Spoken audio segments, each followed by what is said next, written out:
Chelsea fans, welcome back to Talking Chelsea. Welcome back to your Chelsea news. Joao Pedro gives a Chelsea interview which showcases our elite mentality. Hakimi speaks out on losing to Chelsea in the Club World Cup final. Gus Poyet talks about how much Chelsea have improved for this season. We also have some player updates regarding Renato Veiga, Xavi Simons, and Bayern Munich's #1 target this summer is Christopher Nkunku. Now, of course, I'll be giving my own thoughts and opinions on everything that's been reported, but more importantly, I want to know what you guys think down below in the comments. And before we get into the video, make sure you leave a like and subscribe if you are a Chelsea fan who enjoys Chelsea content. We're on the road to 10k before the end of 2025. Kicking things off, Joao Pedro had an interview with Chelsea and this is what he said. He said, "Everyone said I look like I've been here for a long time already. The beginning was very good, but I need to keep working hard to improve always. I need to work hard, help the team, help the club achieve our objectives." He goes on to say, "I was training at Cobham before because I came straight back after the final. I already had my holiday before, so I came straight to find a house to move from Brighton to Cobham. So I've always been there before the others. I spent 4 days in Spain to enjoy a little bit after the final, but I'd already had my break earlier.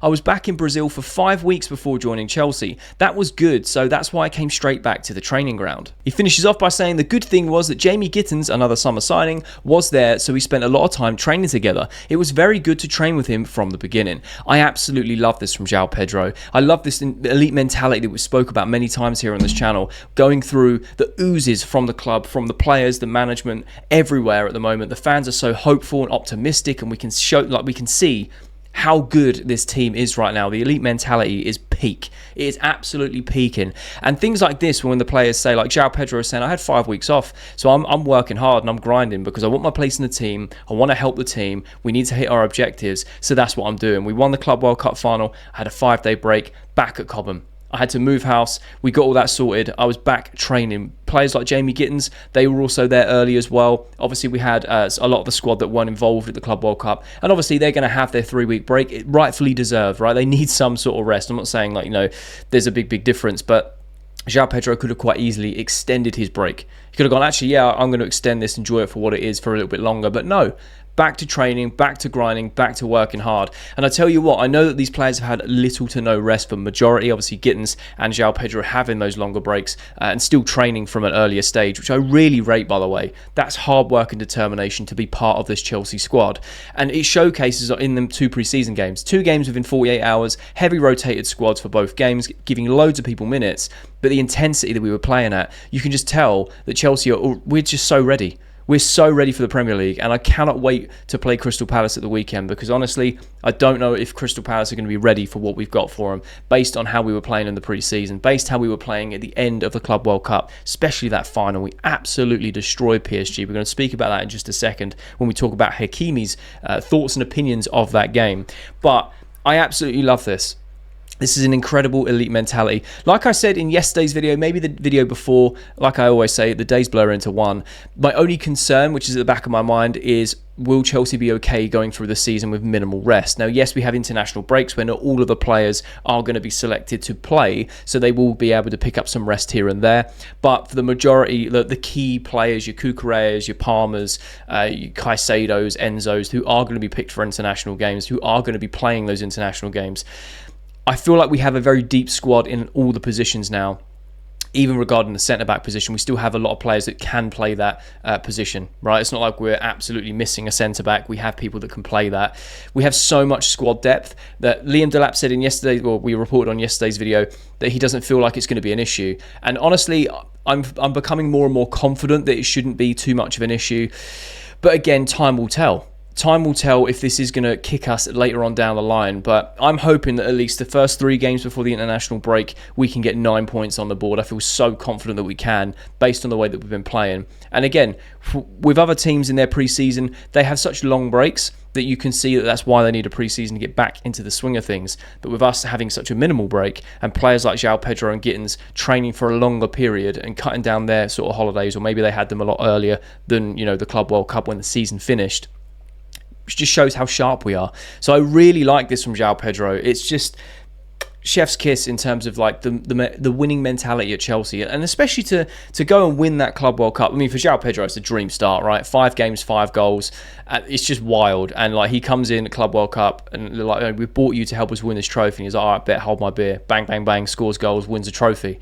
I think it's just an incredible start for Joao Pedro. For me, he's our starting number 9. He's fantastic. I feel like Delap's going to... I like the rotation between Pedro and Delap. I feel like you are going to see games where Delap starts, Pedro comes on, and then vice versa. Pedro starts, Delap comes on. But I feel like it works very well with their dynamics. And again, to confuse opposition in terms of how we can change the way that we play with this rotation. So I honestly think as a duo, they're going to be so deadly this season. And I'd like to ask you guys a question regarding Joao Pedro. One, do you like this elite mentality? Do you think this is the right way? Do you think that all players at our club should be having this type of mentality? But two, how many goals do you think that he's going to be scoring this season in all competitions or even just Premier League? Let me know your thoughts, because I think that between Joao Pedro and Delap, we'll get at least 30 Premier League goals. Whether it's split evenly at 15 each, whether one gets 20, one gets 10, I feel like we can collectively get at least 30 Premier League goals out of Joao Pedro and Delap. But I'd love to know your thoughts down below. Haters TV reported what Gus Poyet has said about Chelsea recently. He said, I think that the Club World Cup put Chelsea on a higher level because you can train well, you can play well, you can be outstanding technically as a team, individually, but when you win trophies here in the head, it makes you bigger. And I'm sure it's going to help Chelsea massively. Winning in Europe and winning the Club World Cup, so now it's a different responsibility, but I think Chelsea are better now. He then speaks about the Club World Cup final, and he was saying nobody was expecting Chelsea to win. Everyone was talking about Real Madrid, PSG, blah, blah, blah, the Brazilians, and then Chelsea, bam, bam, bam, bam, bam, see you later. I absolutely love this. Gus Poyet, massive Chelsea legend, and I completely agree. When you win trophies, we said this for a long time, especially last season and maybe even the season before. We know how inexperienced and young our squad is. We had a few key figures like Reece James, Trevor Chalobah that have won a lot of trophies through Chelsea and been there a long time, but still incredibly young when you think about it, right? Yet last season and what we achieved has done absolute wonders for this squad going into next season, because when you do win a European Cup, whether or not it is the Champions League, Conference League, the Europa League, it doesn't matter. It's winning a trophy. It's getting over the line. It's instilling the fact that they can go all the way. And then to take that and go and win the Club World Cup, be the first team in history to do it, be the first team in history to complete the set of trophies all possible that we can win, that's huge. It's historic. It's monumental for these players, these young players that have gone and win this trophy when we were the underdogs. Now, me personally, and a lot of you guys, I'm pretty sure, share the same opinion. I love it when Chelsea are the underdogs because historically, we have proven time and time and time again that when we're the underdogs and our backs are against the wall, we pull out a victory. We get it over the line. There's something about Chelsea, and it's in our DNA. It's what we seem to do over and over again. And to be honest, look, I wasn't very vocal saying that Chelsea are going to win. We're going to batter PSG in the way that we did because I don't think anyone saw how that game played out. I don't think anyone saw that coming.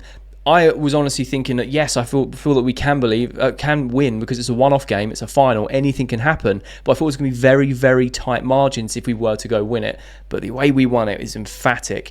And it just goes to show that when everyone puts us down and says that we can't do things, we just go, hold my beer, we'll go do it. And they do. So I completely agree with Gus Poyet. This is going to do massive things for the mentality of the squad. And you can already see it from the post-match interviews and the interviews they're doing in pre-season that they're so focused on winning the next thing. They're so focused on being like, we need to be the best that we can be. We're now where Chelsea used to be in terms of winning things again.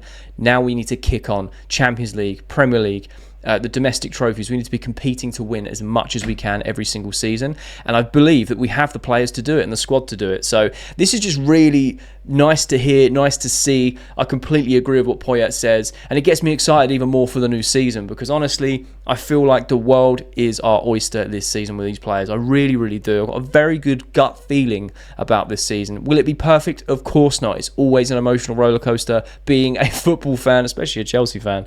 But I feel I'm very optimistic, and I'm sure you guys are too. Very hopeful of what this season comes to bring. But let me know your thoughts regarding Gus Poyet's comments. Do you believe what he's saying? Do you think this is being taken out of context? I personally think that he's hit the nail on the head, especially for this young squad now winning silverware. But love to know your thoughts and opinions down below. We now move on to what Hakimi said about losing to Chelsea in the Club World Cup final. He said, it was a shock to me and to everyone because nobody believed Chelsea would beat us and by that scoreline. Sometimes football is unpredictable. The team that you expect to win can end up losing. And this is why I just previously said, I felt like if we were going to win that game, it would be very tight margins. It's a final.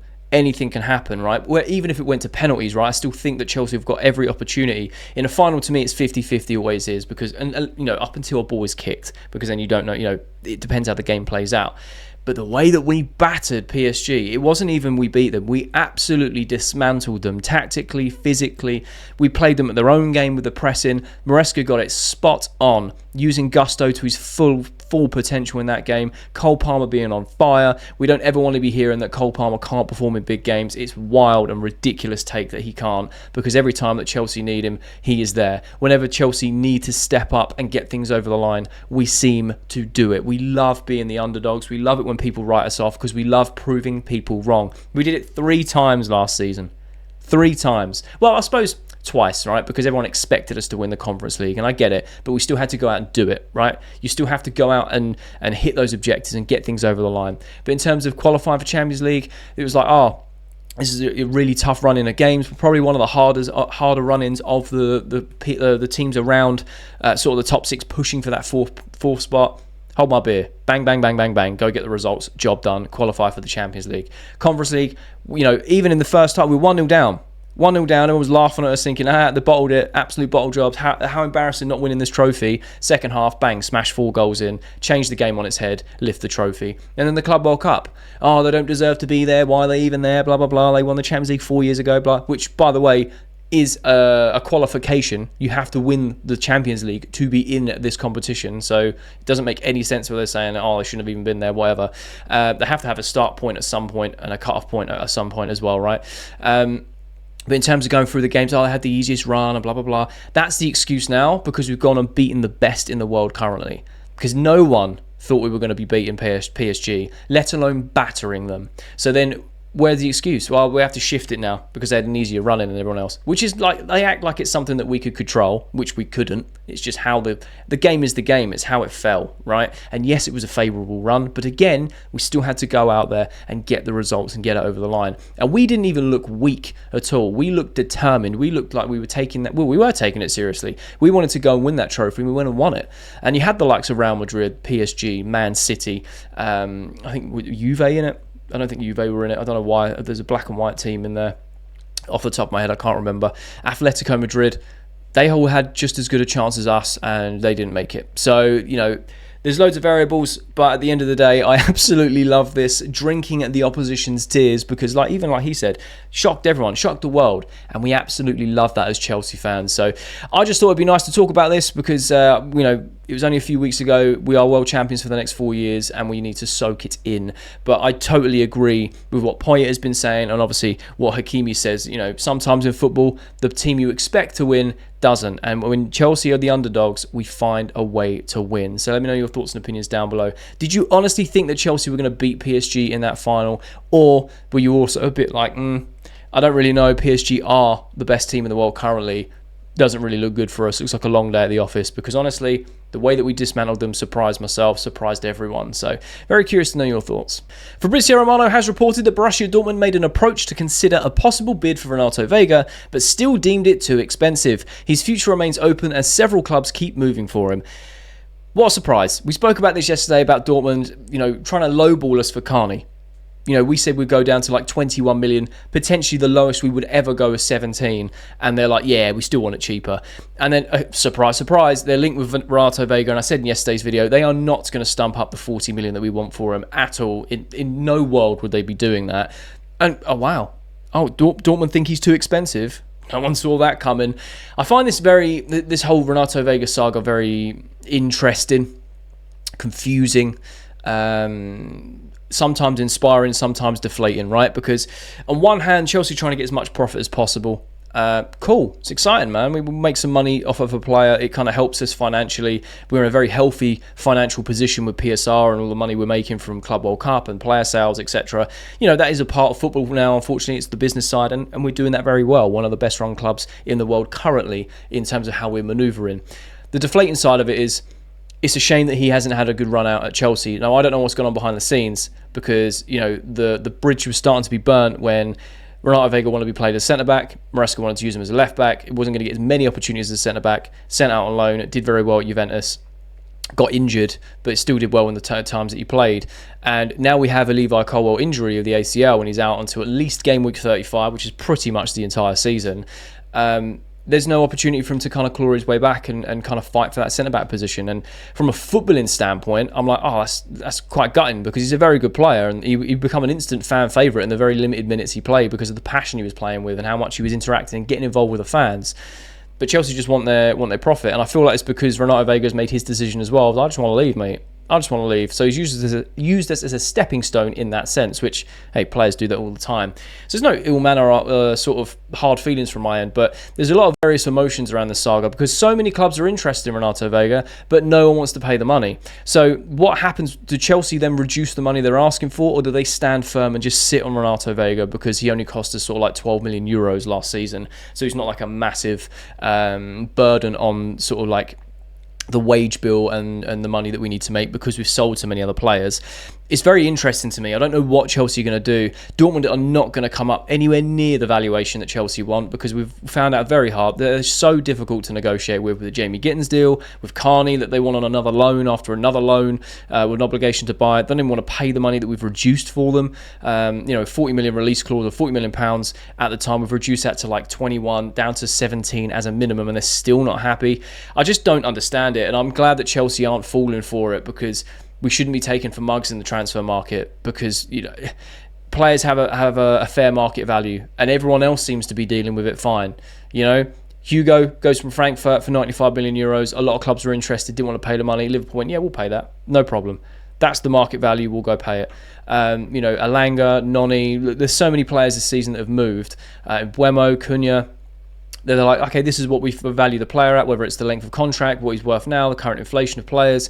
And the opposite clubs have gone, yeah, all right, we'll have a bit of negotiation, but fair enough, we'll pay this much. And they go, all right, sweet. But when it comes to Chelsea, it's like, oh, you value him at that? Nah, no chance. And I do appreciate that we have sold players that I don't personally believe are worth the value that we've sold them for. Getting like 20 million for Broja, very, very surprising. Getting nearly 30 million for KDH just a year after. Yes, I feel like he's worth that, but it's still surprising to see that so quick of a turnaround.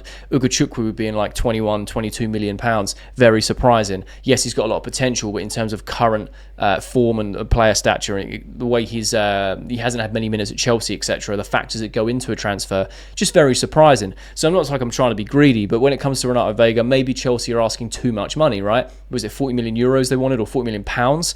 Okay, cool. Well, we only bought him for 12 million euros, so you don't necessarily have to squeeze so much profit out of him.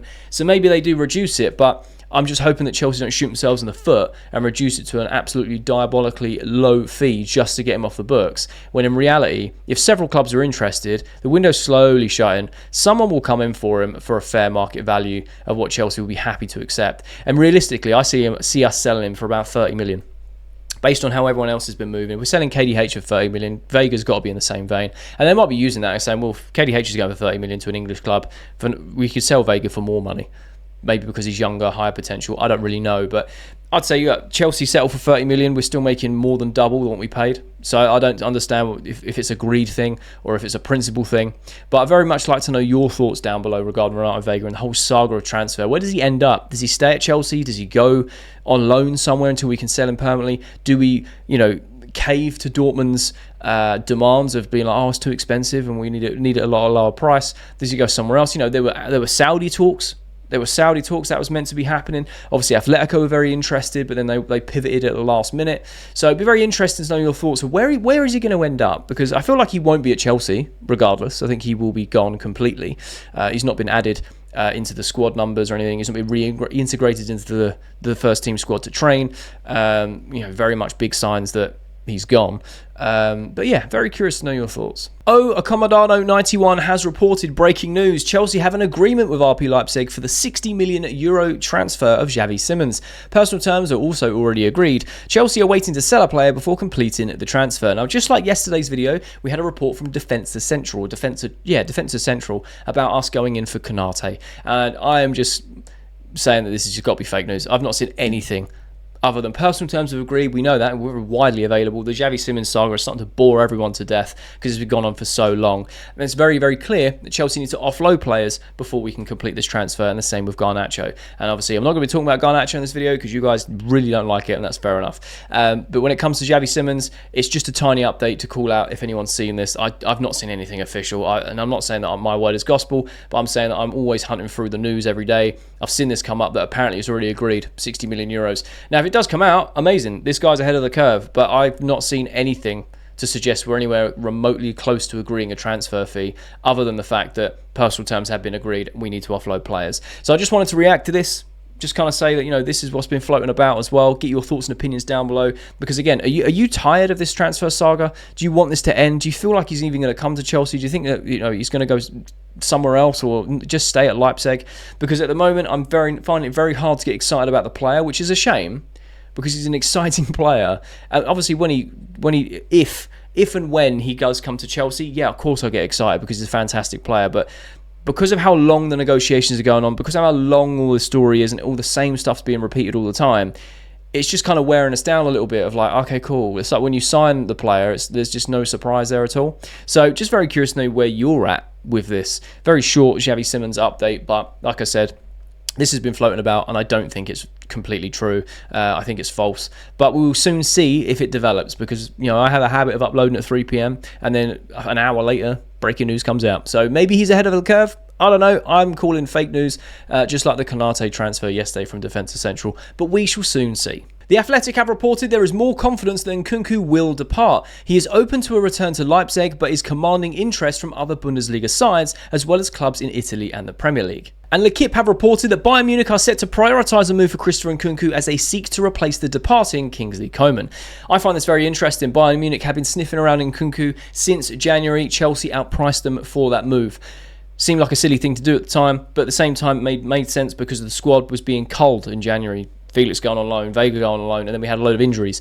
But Bayern Munich have not stepped down their interest at any stage for Christopher Nkunku. Nkunku, again, interests me. Leipzig are saying that they'd happily take him on loan, but not permanent because of a wage thing. Nkunku wants to play Champions League football. Chelsea are very adamant that he is gone this summer. I honestly thought the way he played during the Club World Cup and, you know, a few games before when he was getting the minutes, he looked revigorated. He looked like he had a brand new lease of life playing in a Chelsea shirt. Clearly looks like he was just trying to put himself on that transfer window, big window shopping, whatever it's called, to try and get that move away rather than trying to fight his way back into the team. But Maresca did say there is a place for him in the squad, and you know, if he doesn't go, there is a place for him to play within the squad. And I truly think that he could. It's very difficult to know where he would play because of the way we've been playing and how things are changing. And with your links with likes of Xavi Simons and the new incomings as well. But I still think he's a very, very good player, and we were starting to see a little bit of a glimpse of how well he could play in a Chelsea shirt in an Enzo Maresca system. It's very interesting. Italian clubs, there's been a lot of interest for Nkunku, but no one's really gone for that concrete bid and put any money down, other than Bayern Munich, that have just been sniffing and lurking in the darkness, just kind of seeing what's going on with Nkunku. Now, obviously, they have lost Kingsley Coman. He has made a move to Saudi. Congratulations. Have a great time. I bet he's absolutely loving it. And Kingsley Coman's an incredible player. But now there is a genuine gap in their squad to bring in someone like Nkunku. Because before, Bayern Munich were linked with a lot of different players, and it didn't really make sense that they would go and get someone like Nkunku, other than the fact that he played well for Leipzig in the Bundesliga, and Bayern Munich love just scouting talent within the Bundesliga and basically pulling them all to them. You know, but you've got the likes of Musiala and other players as well. But with the likes of Kingsley Coman going, there is a genuine space that Nkunku could fill. So be very interested to see how this develops. I personally feel like Bayern Munich are probably going to be one of the only clubs that can afford to pay for Nkunku as long as Chelsea don't outprice them again like they did in January. Now, I kind of get the January tax. Make as much as you can because in the middle of the season you still need these players. But we're looking to offload him. 43 million is what we valued him at. I think that's a fair amount of money for Nkunku. Joao Felix can be sold for a similar amount. Very like for like in terms of player styles and what they can do, right? 27 years old, going into the prime of his career. He's one big last paycheck really before he goes into his 30s. Bayern Munich can afford the finances in terms of the transfer fee and the wages. It makes perfect sense to me. I don't think the Italian clubs have got a lot of money. The one thing they said, I think it was Juventus or Inter Milan, is one of the two. Inter Milan were the club I was thinking about earlier in the video, the Club World Cup, not Juventus. But in terms of the links with Nkunku, one of those two clubs said that they have the 60 million euros they're willing to pay for him, but wages could be an issue. And again, with Leipzig, wages could be an issue. He's on 195,000 a week. Now, I think that Nkunku would happily drop his wages to go get regular football. I'm not saying he's going to drop it by 100 grand a week. I don't think anyone would do that. But I think that is not going to be a roadblock or a stumbling block in a transfer to get him away. And if he's going to go to someone like Bayern Munich, they're probably happily to pay that sort of money anyway because they've got loads of money. So I feel like it's the concrete option for Nkunku rather than Italy, rather than the Premier League. Premier League clubs, we have got the money. There's just so much money in the Premier League, and we just, all the clubs are throwing it around, right? But I just don't see Nkunku going to another Premier League club other than someone like Man United, but he wants Champions League football, and United have recruited with Cunha and Buemo, etc. So that's kind of off the cards. I don't see him going to Arsenal, don't see him going to Liverpool or any of the top sides that are in. Newcastle struggle to land a single target, and I don't see why he would go there. Obviously, Jackson's linked to that, and he's very open to the move. Obviously, if Isak goes, loads of stuff going on with Isak, by the way. It looks like Liverpool may be putting in a bid soon, so the Jackson thing we can definitely keep an eye on. Just to add, Plettigol have also reported that Christopher Nkunku is keen to join Bayern. However, much now depends on whether Bayern re-enters the race for Nick Voldemard. A deal for Nkunku and Bayern until deadline day is possible. And again, this just kind of adds more fuel to the fire. Whether it's reliable, whether it's not, we don't really know. Plettigol very hit and miss. But if Nkunku wants that move to Bayern Munich want Nkunku, maybe they don't go for Nick Voldemard, because that was very early in the transfer window, and it looked like they had that signed, sealed and delivered. But I think that they couldn't agree on a transfer fee because I think it was Stuttgart wanted mad money for Nick, and fair enough. Fair enough, that guy looks like a reincarnation of Berbatov with his close control of a guy that's like 79 foot. He's massive. It depends on what Bayern Munich are going to do. Are they going to go back in for Nick? Are they going to actually we can go in for Nkunku, who's Bundesliga experience, an experienced player at 27, very versatile in his positions. So it's going to be very interesting to see how Nkunku pushes for a move to Bayern, how Bayern push for the move for Nkunku over Nick, because I feel like the transfer fees of what Stuttgart are asking, what Chelsea will be asking, will be very, very similar. So it's very interesting to me that it's kind of come out now that not only is it looking likely that Nkunku leaves, which we already knew, Bayern Munich are interested, which we already knew, they've been lurking in the shadows, but Nkunku is also favouring and wants a move to Bayern Munich, and who wouldn't want to move to Bayern Munich because they pretty much win everything every year. It would be very, very good for his career to go back to the league that treated him so well, where he had the best form of his life, to then get a move away from the league, to go back maybe obviously to a different club, right, and win some silverware. Pick up some more trophies. He's won some trophies at Chelsea. He can go pick up some more in the Bundesliga. But I think that Bayern Munich makes a lot of sense for Nkunku. So I'd love to know your thoughts and opinions down below. Does this transfer make sense to you? Do you feel like Nkunku will stay at Chelsea and again just be isolated from the squad and maybe goes on loan, or maybe we sell him in January? Do you think Bayern Munich makes sense? Do you think he goes to Italy or another Premier League club? And how much do you feel like we can get for Christopher Nkunku, basing on what we've sold other players for and what other players have been sold for in this transfer window? Let me know your thoughts and opinions down below. And that's all the latest Chelsea news. Let me know your thoughts and opinions on everything that's been reported down below in the comment section. I love having a conversation with you guys. And if you have watched this video all the way to the end, firstly, you're a real one, and I mean that, you're a real one. But secondly, there'll be a thumbnail appears on the screen. So if you are a Chelsea fan who enjoys Chelsea content, make sure you click that thumbnail because you'll enjoy that video too.